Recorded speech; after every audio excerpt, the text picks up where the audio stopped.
अचार ले लो चार, गाजर का, गोभी का, शलगम का। अचार ले लो चार, अदरक हरिया मिर्चा का अचार ले लो चार। बहन जी, कैसे दिया है अचार? आपका अचार तो बहुत स्वाद होता है। कहाँ से बनाती हो आप? कहाँ से सीखा आपने? अरे मैं घर में ही बनाती हूँ। मैं अपने आप खुद सामान ला के घर में बनाकर बेचती हूँ। बहुत अच्छा है। जब हम दाल सब्जी के साथ खाते हैं तो दाल सब्जी का स्वाद और बढ़ जाता है। आपके अचार से रोटी बहुत स्वादिष्ट लगती है। जो दो खानी होती है वो चार चार रोटी खाते हैं। इसी तरह वो अचार बेच के अपना गुजारा करती है और शाम को घर जाके फिर वही अचार तैयार करना शुरू कर देती है। उसका बेटा होता है एक छोटा सा, तो वो फिर जाती है गांव में अचार बेचती है। जो पैसे लाती है उनसे वो माँ बेटा गुजर बसर करते हैं, खाना खाते हैं, उससे बनाते हैं। इसी तरह उसका बेटा कहता है मैंने 10वीं का इम्तिहान में फ़र्स्ट आया हूँ। माँ खुश हो जाती है। फिर अचार लाकर बनाकर उसको सुखाती है, फिर बेचने चली जाती है। इसी तरह कुछ पैसे कम होते हैं और थोड़े पैसे और इकट्ठा करती है और इसी तरह लाकर फिर घर में बेटे को कहती है, ले बेटा ये कुछ पैसे ले और अपनी स्कूल की एडमिशन भर दे। मैं तेरे लिए पैसे पूरे करके लाई हूँ। ले अपना स्कूल का 10वीं का एग्ज़ाम देना है, पैसे फीस भर दे। बेटा खुश हो जाता है और कहता है मैंने शहर जाना है। माँ उसको शहर जाने के लिए अचार देती है। वो शहर चला जाता है।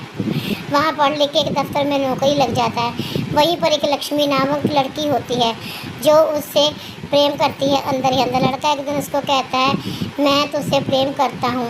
लड़की कहती है मैं भी आपसे बहुत प्रेम करती हूँ। इसी तरह दोनों बातें करते हैं और वो लड़का कहता है मैं तेरे से शादी करना चाहता हूँ। लड़की कहती है ठीक है, तो आप मेरे पिताजी से मिल लेना। अगले दिन वो उसके पिताजी से मिलने जाता है। उसके पिताजी को कहता है कि मैं आपकी बेटी का हाथ मांगने आया हूँ। मैं आपकी बेटी से शादी करना चाहता हूँ। उसका बेटा कहता है अपनी औकात देखिए, तेरे जैसा मैं नौकर ना रखूँ, तो दामाद बनने को फिरता है मेरे घर का। चल यहाँ से, मैं तेरे से अपनी बेटी की शादी नहीं करूँगा। उसकी बेटी कहती है क्यों पिताजी, क्यों नहीं करोगे? क्या कमी है राकेश में? वो कहता है तेरे को पता भी है इसकी माँ घर घर अचार बेचती है। कहती तो क्या हुआ, अचार बेचती है, मेहनत करके कमाती है, मेहनत करके खाती है, किसी से तो नहीं मांगती। आप ऐसा क्यों सोचते हैं? लेकिन उसके पिताजी नहीं मानते। वो दोनों जाके मंदिर में शादी कर लेते हैं और खुशी खुशी अपना घर बसा लेते हैं। इसी तरह कुछ दिन बीत जाते हैं तो वो अपने पति के पास दफ्तर में जाती है और उसको कहती है कि कैसे है, आप आए नहीं घर। इतने में उसकी माँ का फ़ोन आता है।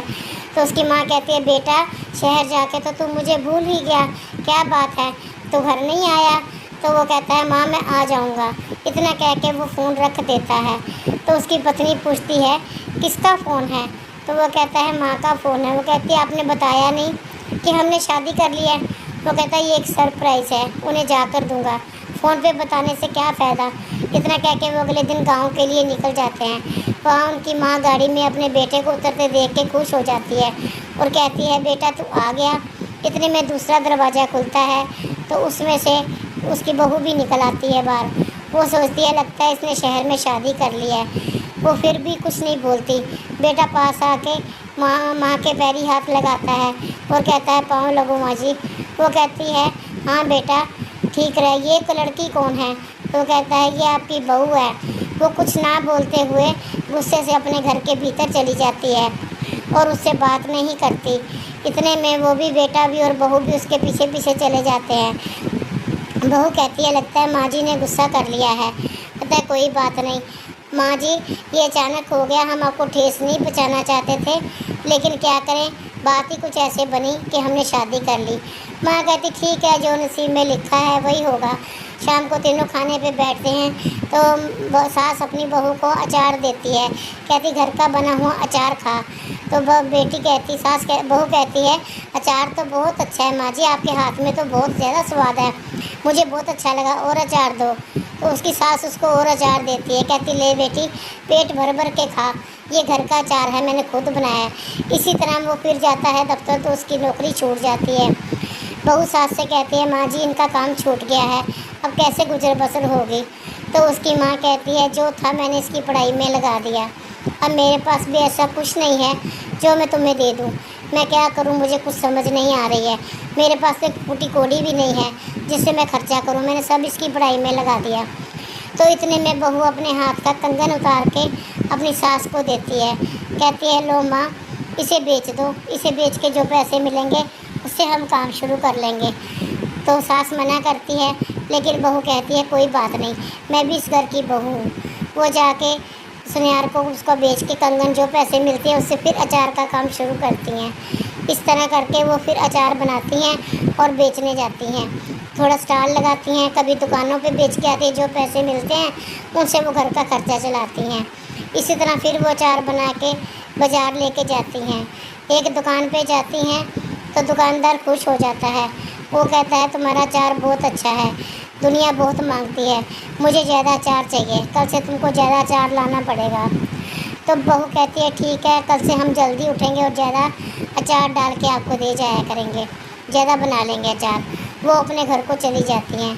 वहाँ जाके फिर वो खूब अचार बनाती हैं, इतना ज़्यादा अचार बनाते हैं कि थक जाती हैं, लेकिन उनकी मेहनत कामयाब हो जाती है। दिन गुजरते जाते हैं, दिन ब दिन उनको इतना काम मिलता है कि काम करते करते जाती हैं। एक दिन वो अपनी सास से कहती है माँ जी, क्यों ना हम अपनी खुद की दुकान डालें। तो सास कहती है तूने तो मेरे मुंह की बात छीन ली, मैं तो कब से ये सोच रही थी, अब दुकान जाना ठीक नहीं है। इसी तरह वो अपनी लक्ष्मी शॉप डालती हैं। वहाँ पे खूब काम चलता है, काम करती हैं, दोनों काम में इतनी व्यस्त हो जाती हैं कि उनका दुकान इतनी बढ़ जाती है।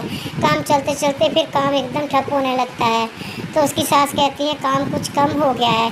बहू कहती हाँ माँ जी, मैं भी यही सोच रही थी, क्यों ना हम बाज़ार से कम दामों में थोड़ा अचार कर दें तो दुनिया आएगी। उसकी सास बोलती है ठीक है बेटी, जैसे तू कहे वैसा कर लेते हैं। इतना कह के दोनों अचार के दाम थोड़े कम कर देती हैं।